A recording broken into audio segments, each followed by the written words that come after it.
Hi guys, आज हम कर रहे हैं क्लास 7 का एनसीईआरटी वर्कशीट 1 चैप्टर 1। तो ये देख रहे हैं आप, आपके पास ऐसी वर्कशीट आई होगी। इसमें बुक के 2 पेजेस दिए हुए हैं। इस बुक में क्लियर नहीं है तो मैंने आपके लिए यहाँ पर उसके पेज डाले हुए हैं। पहले मैं आपको इन पेजेस में बताऊंगी कि क्या लिखा हुआ है, उसका मतलब क्या है। तो चैप्टर का नाम है nutrition in plants. Nutrition in plants का मतलब होता है प्लांट्स खाना कैसे खाते हैं। न्यूट्रिशन का मतलब होता है खाना खाने की प्रोसेस प्लांट्स में। प्लांट्स आपको पता है पौधे होते हैं। सबको ये भी पता है कि प्लांट्स लिविंग ऑर्गेनिजम्स होते हैं। तो लिविंग ऑर्गेनिजम्स को जिंदा रहने के लिए अपनी बॉडी में कुछ इसेंशियल यानी ज़रूरी कंपोनेंट्स की ज़रूरत होती है, जिसको हम बोलते हैं न्यूट्रिएंट्स। यहाँ पर लिखा है these components of food are called nutrients and are necessary for our body. Necessary यानी ज़रूरी। ये न्यूट्रिएंट्स हमारी बॉडी के लिए ज़रूरी होते हैं, जैसे कि carbohydrates, proteins, fats, vitamins and minerals. ये सारे फूड के कंपोनेंट्स होते हैं, यानी फूड के हिस्से होते हैं। All living organisms require food. सारे लिविंग ऑर्गेनिजम्स को खाने की ज़रूरत होती है। Plants can synthesize food for themselves but animals including humans can not. Plants जो होते हैं वो अपना खाना खुद बना सकते हैं, लेकिन एनिमल्स और ह्यूमंस अपना खाना खुद नहीं बना सकते। ह्यूमंस और एनिमल्स अपना खाना प्लांट्स से लेते हैं या फिर एनिमल्स को लेते हैं जो कि प्लांट्स खाते हैं। बेसिकली हमारा खाना सारा प्लांट्स बना के देते हैं। हम भी अगर जो खाना बना के खाते हैं, ह्यूमंस जो खाना बना के खाते हैं वो प्लांट से बना के हमने लिया होता है। जैसे कि सब्जियाँ वो प्लांट से ली जाती हैं। तो बेसिकली हम सब प्लांट्स पे डिपेंडेंट होते हैं, प्लांट्स पे डिपेंड करते हैं हमारे खाने के लिए। अब आता है mode of nutrition. Mode of nutrition का मतलब होता है कि खाना किस किस तरीके से लिया जाता है। तो पहली बात यह है कि प्लांट्स जो हैं वो इकलौते ऑर्गेनिजम्स हैं जो कि अपना खाना खुद बनाते हैं, वाटर, कार्बन डाइऑक्साइड और मिनरल्स की हेल्प से। ये रॉ मटेरियल्स होते हैं जो हमारी सराउंडिंग्स में प्रेजेंट होते हैं। सराउंडिंग्स यानी हमारे आसपास प्रेजेंट होते हैं। जो न्यूट्रिएंट्स होते हैं वो लिविंग ऑर्गेनिजम्स को उनकी बॉडी को बिल्ड करने में हेल्प करते हैं, बॉडी बनाने में हेल्प करते हैं, ग्रो करने में हेल्प करते हैं। टू ग्रो यानी बढ़ने में हेल्प करते हैं। To repair damage parts of their body. जो पार्ट डैमेज हो गए हैं, जैसे हमें चोट लग जाती है, तो वो जल्दी ठीक कब होगी? जब हम अच्छा खाना खाएंगे, अच्छे से न्यूट्रिएंट्स लेंगे। और हमारी बॉडी को एनर्जी प्रोवाइड करता है। एनर्जी प्रोवाइड क्यों, किस लिए? सुबह उठ के काम करने के लिए, स्कूल में जाके पढ़ाई करने के लिए, इस सब चीज़ के लिए एनर्जी की ज़रूरत होती है। तो वो एनर्जी हमें न्यूट्रिएंट्स प्रोवाइड करते हैं। तो nutrition is the mode of taking food by an organisms and its utilization by the body. तो न्यूट्रिशन बेसिकली है कि खाने को लेना और उसको बॉडी में ले जाकर यूटिलाइज कराना। यूटिलाइज कराना मतलब काम कराना। वो किस किस काम में यूज़ किया जाएगा। अब है the mode of nutrition in which organisms make food themself from simpler substance is called autotrophic. तो एक ऐसा मोड ऑफ न्यूट्रिशन जिसमें ऑर्गेनिजम्स अपने आप खाना बनाते हैं, उसको ऑटोट्रॉफिक न्यूट्रिशन कहते हैं। ऑटो को मतलब सेल्फ यानी खुद से, और ट्रॉफोज मतलब नरिशमेंट। नरिशमेंट यानी एक तरीके से न्यूट्रिशन ही हुआ। तो ऑटोट्रॉफिक का मतलब होता है खुद से खाना बनाना। तो ऐसे जो ऑर्गेनिजम्स होते हैं जैसे कि प्लांट्स, तो हम उनको ऑटोट्रॉफ्स बोलते हैं। ये दोनों बहुत सिमिलर है वर्ड्स, ऑटोट्रॉफ्स और ऑटोट्रॉफिक। तो इनमें कंफ्यूज नहीं होना है। ऑटोट्रॉफ्स मतलब ऐसे ऑर्गेनिजम्स जो अपना खाना खुद बनाते हैं, और खुद खाना बनाने की प्रोसेस ऑटोट्रॉफिक न्यूट्रिशन होती है। फिर आते हैं एनिमल्स और भी अदर ऑर्गेनिजम्स जैसे ह्यूमंस, जो कि अपना खाना खुद नहीं बनाते बल्कि प्लांट्स का बनाया हुआ खाना लेते हैं। उनको बोलते हैं हेटरोट्रॉफ्स। जो ऐसे ऑर्गेनिजम्स होते हैं जैसे ह्यूमंस और एनिमल्स, वो हो गए हेटरोट्रॉफ्स, और उनके मोड ऑफ न्यूट्रिशन को हम कहते हैं हेटरोट्रॉफिक न्यूट्रिशन। अब हम देखेंगे फोटोसिंथेसिस। अब जो फूड अपना खाना बना रहे हैं, फूड बना रहे हैं, जो प्लांट अपने लिए खाना बना रहे हैं, उसको, उस प्रोसेस को, उनके न्यूट्रिशन की प्रोसेस को हम फोटोसिंथेसिस कहते हैं। तो प्लांट्स में जो लीव्स होती हैं, leaves are the food factories of the plant.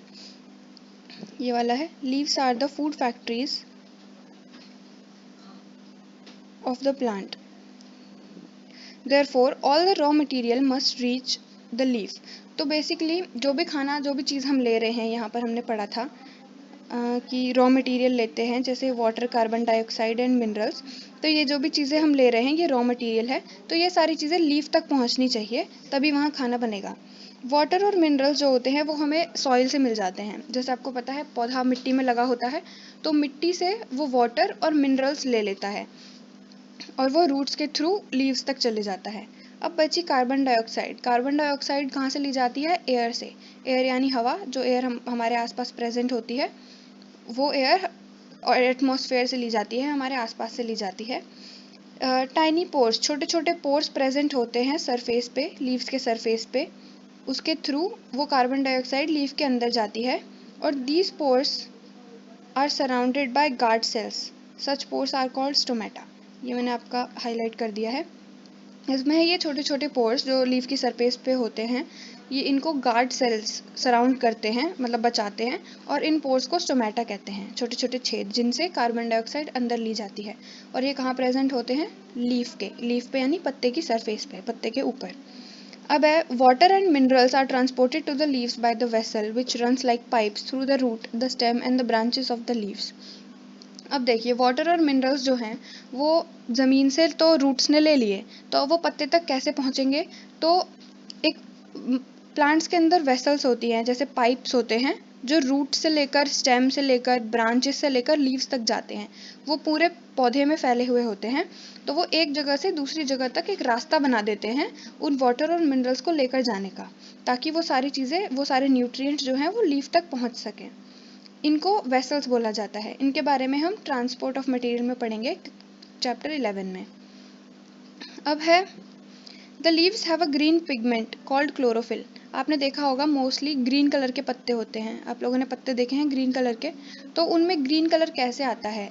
तो जो पिगमेंट होती है, जो यानी जिस क्लोरोफिल नाम की एक पिगमेंट होती है जो लीव्स में प्रेजेंट होती है, जिसकी वजह से लीफ का कलर ग्रीन कलर का होता है। इसका मेन काम क्या होता है? जो सनलाइट आ रही है, जो सूरज की रोशनी आ रही है, उसको कैप्चर करके रखना, उसको पकड़ के रखना। अब जो सूरज की रोशनी होती है, उस सूरज की रोशनी से जो एनर्जी निकलती है, वो खाना बनाने में हेल्प करती है कार्बन डाइऑक्साइड और वाटर से। तो हमने कार्बन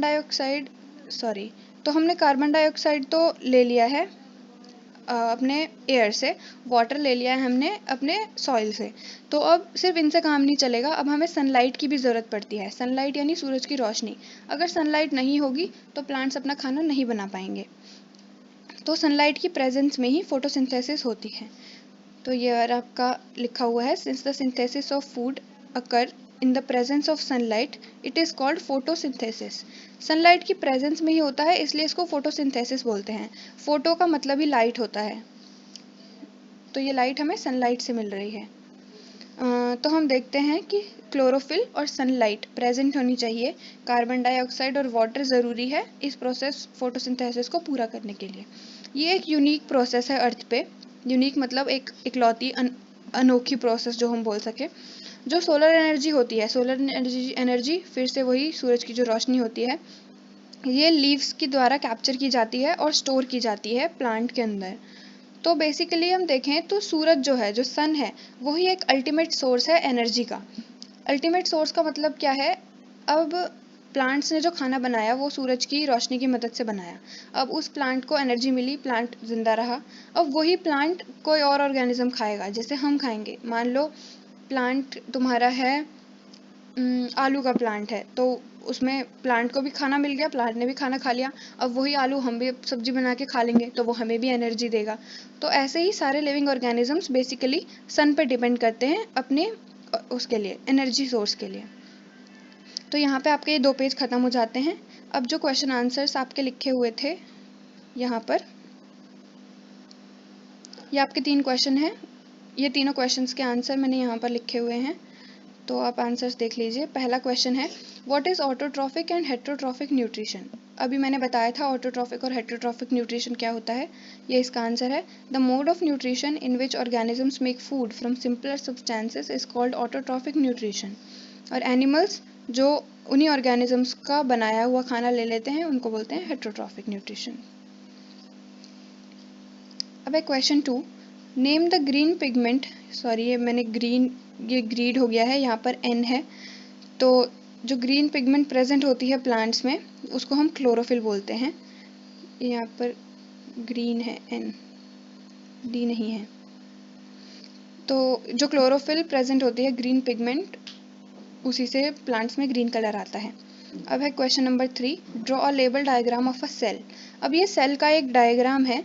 ये जो सेल्स होते हैं ये हर जगह प्रेजेंट होते हैं। ये एक सेल है, ये दूसरा सेल है, ये तीसरा सेल है। तो ये बहुत सारे सेल्स बनाए हुए हैं। तो सेल्स के बीच में ये जो आपको छोटा सा गोला गोला दिख रहा है ऑरेंज कलर का, ये इसका न्यूक्लियस है। हर सेल के अंदर एक न्यूक्लियस होता है। और जो आपको ये छोटे छोटे डॉट्स दिख रहे हैं येलो कलर के आसपास फैले हुए सारे सेल में, वो साइटोप्लाज्म होता है। और जो सेल को ये कवर करती हुई आपको लेयर दिख रही है बाहर से, इसको बोलते हैं सेल मेम्ब्रेन। मेम्ब्रेन का मतलब ही होता है बाहर का जो हिस्सा होता है, बाहर का छिलका बोलें, या फिर जो बाहर का लेयर होती है जो सेल को प्रोटेक्ट कर रही है, उसको हम सेल मेम्ब्रेन बोलते हैं। तो इसी के साथ वर्कशीट 1 खत्म हो जाती है और ये आपके क्वेश्चन आंसर्स हैं, आप ये कर लीजिए।